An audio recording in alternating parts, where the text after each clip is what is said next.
Do you enjoy the idea of taking your favorite characters from comic books, anime, games, manga, and bringing them together, joining them in harmony to create something beautiful and interesting in a gaming situation?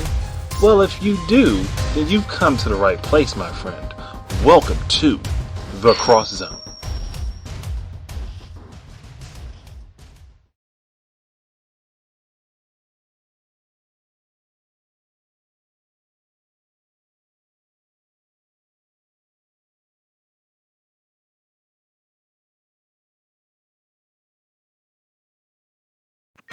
Hello there, and once again, and welcome to The Cross Zone, episode number 11, Shinobi Gaiden. And in this, we will be combining two series that I have been a very long time fan of, that I have thought for years it would be a great idea to do a crossover game for these two franchises. So we take a little bit of something from Sega, and then we take a little bit of something from Koei Tecmo, and we combine them into something that will be beautifully great and fun and amazing that I would love to see myself. Now, those two games that we're going to be combining are the Shinobi series and the Ninja Gaiden series. More particularly in the 3D realm, more like an action stealth game. Or stealth action game, I should say, because I would want there to be a bit of a focus on the stealth elements of what a shinobi is, that I feel like the Shinobi series and Ninja Gaiden have technically been lacking in their games. Even now. I mean, yeah, Ninja Gaiden did have a couple stealth elements, especially in Ninja Gaiden 3, Razor's Edge, but there wasn't a whole lot of that. Like, it was mostly just a lot of fast-paced action with a lot of stuff being blown up and slashed to bits. And Shinobi is much the same way, but with less of the stealth, where it's just a lot of action and a lot of things being sliced apart, broken, and destroyed. Now, those parts are always going to be fun to me because that's where your imagination goes. But to have actual stealth elements incorporated where you have to sneak into buildings and through different facilities actually would make a lot of sense. And it plays more to how these characters should actually operate. So I think that would be a great thing to incorporate. That said, the mechanics of this game would operate more like Ninja Gaiden 3. Somewhere between Ninja Gaiden 3 and like Origami, if anybody's played those games, that would be where I want it to operate, where the stealth element operates more like Origami, and the action and fighting and sequences and stuff operate more like Ninja Gaiden. That, I think, would be the perfect balance.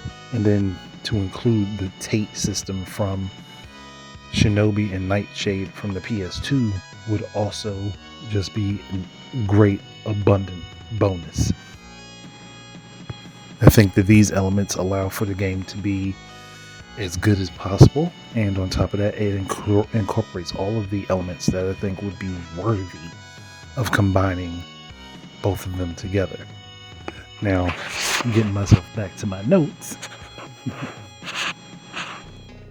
there would be 4 characters from both the Shinobi series and then the Ninja Gaiden series, or even Dead or Alive, because it's technically also part of the Ninja Gaiden series. So for those from Shinobi, Hatsuma Oboro, Hibana Oboro, Joe Musashi, and Jiro Musashi, who is Joe's father. For the Koei Tecmo characters, or Ninja Gaiden characters, Ryu Hayabusa, Kasumi, Ayane, and Hayate. Because these are all the characters that I think a lot of people would be more familiar with the exception of, I think, Jiro, because that's Joe's father, and he's only been in one game, and that was on a 3DS that I don't think a whole lot of people played. But the other characters, I think a lot of people would be more familiar with, and it'd be easier to come across understanding who those characters are. So, this game is going to have a lot of stuff dealing with time displacement and tearing portals through time because of the combined powers of the Akujiki and the Dragon Sword, which are two weapons I think would be interesting to see them clash.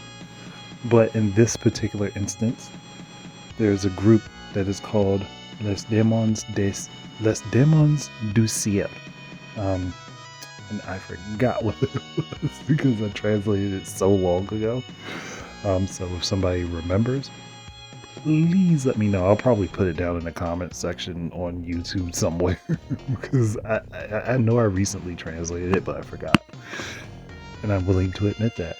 But the name sounds great, and I think it honestly means something about heaven's demons or something like that. Again, I'll go ahead and put the translation somewhere in the comments. But this group, Les Demons du Ciel, is a bunch of highly trained assassins, and basically they're assassins and thieves for the most part. Assassins, thieves, and mercenaries. And they are very well paid. Very, very well paid. That's why they were capable of getting the Akujiki from Hutsuma and getting the Dragon Sword from Hayabusa, because they're very skilled. Now, the Nimpo system from Ninja Gaiden would still be intact. I think that that's something that needs to stay there. It would be awesome to keep. And Shadow mode is, again, this is what I was talking about, where it operate a lot like Origami, where you just take out grunt characters very quietly and stealthily in certain situations to be able to progress. But it also would be something that I would incorporate into, again, moving through particular facilities just to make it through, like certain segments where you just can't be spotted at all. That's what this would be for. Now, going into stealth mode is basically walking slowly when you haven't been detected by enemies, and it slows down everything, silences footsteps, causes your character to cloak themselves. Every one of them does this. And you have 8-way directional controls. You have a quick slash, you have a vertical slash, you have a projectile slash shuriken button, a jump button, a target button, a dash button, grab, throw button, and a counter block button. Since all that's pretty much self-explanatory, I'm not going to dive too deep into those. And there would definitely be an inventory management system as well for different weapons to be used, and also different types of shuriken with different effects. And from off the top of my head, I was thinking of stuff like elemental things like lightning, fire, ice, maybe even like an earth one, or maybe stuff that has like explosions or something that carries poison, things that stun enemies, stuff of that nature. And normal shuriken would just cause immediate damage. Now, I do have a very short and very simple story that I think would be worth utilizing. That, hey, if anybody wants to listen, do so. But I mean, I doubt you'd be on this video if you didn't want to listen. But the short and simple story for this crossover is... Hold on a second, I messed up there. The short and simple story for this crossover would be to have the Orbital and Hayabusa clans targeted by Les Demons du Ciel. As stated previously, the Akujiki and the Dragon Sword have been taken from their heirs to those weapons, Hatsuma Oboro and Ryu Hayabusa. Les Demons du Ciel plans to use the sacred weapons to open a gateway to heaven. With the immense power that resides in both weapons, they are certain that they can transcend the living world and make their way to paradise. Hatsuma and Ryu track their heirlooms to Bordeaux, France. Or is it Bordeaux, France? They run into each other trying to recover their lost artifacts, and after a brief skirmish, they decide that they should work together. Sadly, Hatsuma and Ryu are too late to stop their query from their goals. And unfortunately, Les Demons du Ciel unintentionally break space-time when they try to combine the powers of Akujiki and the Dragon Sword, tearing rifts and creating time distortions. Ryu and Hatsuma are separated into chaos and thrown through different portals, with the Akujiki and Demon Sword in a state of flux. They are missing from the eras in time where they are needed by the Oboro and Hayabusa clans respectively. This situation creates holes in time pushed. The situation creating holes in time pushed several shinobi from clans related to the legacy of the swords out of important moments in their histories, as Les Demons du Ciel would try to mend the events with their own highly skilled imposters to stabilize the timeline how they would like it to be. So not only are they a risk to the natural order of time, but they are also a risk to the very existence of the clans as well. So the time-displaced shinobi are all forced to work together in order to find a way to fix the crisis created by their common foe. Now, some important notes. From the start of the game, you are given both Ryu and Hatsuma to begin play with. And you start on the same stage with each of them, just two different pathways until they meet each other in the story. The other characters would be unlocked through playing the game, but any character can be used on any stage after it has been completed. Each of the different shinobi will have a special skill that the others do not, which would mean that replaying levels with different characters would be essential to fully unlocking everything in the game. Each character will have different dialogue with the bosses that are encountered in the game, meaning that each character would also have their own cutscene introductions with said bosses. Stages will take place during different eras of the Hayabusa, Mugen Tenshin, and Oboro clans. The Mugen Tenshin is the clan that Hayate, Kasumi, and Ayane are all from. Major storyline scenes will not repeat, such as Ryu and Hatsuma meeting for the first time, and will not be encountered on subsequent returns to a level. There will be a centralized hub that allows players to change characters, upgrade weapons, and skills between levels. This hub that sits outside of space-time was created by the Mugen Tenshin through magic and technology for emergencies of high magnitude. Ryu has access to it due to his close relationship with Hayate and Kasumi and Ayane, basically because he has a closer relationship with the Mugen Tenshin. Some weapons in Ninpo are shared between characters. Others are character specific. Shared weapons in Ninpo are upgraded for all characters at the same time. So, for the game modes, you'd have the story mode, which is basically you play through the game story to unlock the characters, levels, and upgrades. Time attack, you play through a level of the game that you have already completed for the fastest time. Score attack, play through a level of the game that you have already completed for the highest score. Arena, play different challenges that are set to specific locations in certain levels. Training, learn or refresh yourself on the basics of the game. Completing this before the main game opens some weapons in Ninpo early. Theater, watch the cutscenes from the game that you have unlocked and learn which ones you haven't. Extra, unlocked after completing the main game, opens up cheat options for additional fun with the game. Settings, change the game options, controls, visual quality, and game save slot, because obviously there would be multiple saves, and you don't want to play on someone else's save on the game, and just in case. Now, for as much fun as I see this meeting being myself personally, I think that honestly it's something that Sega and Koei Tecmo should do. Because honestly, there's no way it wouldn't turn out awesome. Because both series are very well storied, and Team Ninja and Sega have done great jobs with those franchises. So I don't think there's a whole lot more I can personally do with this right now. Mostly because it will require me to think up a whole lot of the different story bits, and maybe even characters that there may be other characters that could be included that I may have ignored.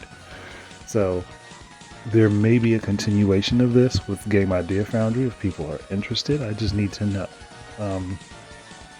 But that's for that. I can set it up at any time that everybody would be interested. But the worlds of Shinobi and Ninja Gaiden blending is just something that I think longtime fans of either series could get behind. Simply put, we do wonder how they would interact with each other and what the crisis would be that would draw them together to work with or against each other, and how big that scenario would be. Plus, honestly, who's not a fan of either of these series that would wonder how the Akujiki and the Dragon Blade would work together with each other, or how they would clash? Is an interesting concept. And they're both cursed blades in their own right, but they both also bestow the user an immense magnitude of power if utilized correctly. So it's something to take into consideration. And me personally, like I said before, I've been just dreaming of this to happen since I was younger, and I was playing the games on the Sega Genesis and the SNES.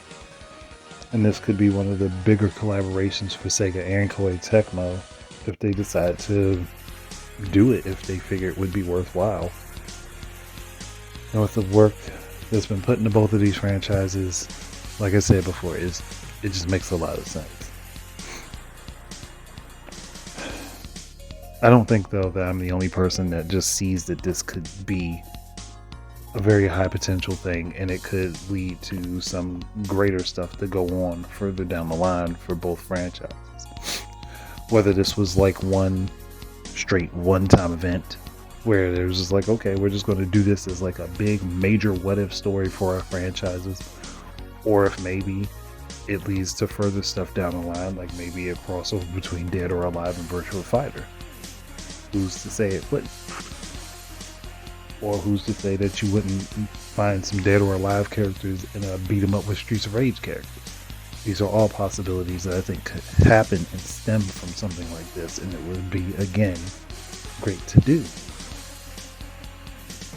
It's just really, again, up to Sega and Koei Tecmo to see the value in doing it, and I can't be the only person to see the value in the proposition, even though I'm the one talking about it.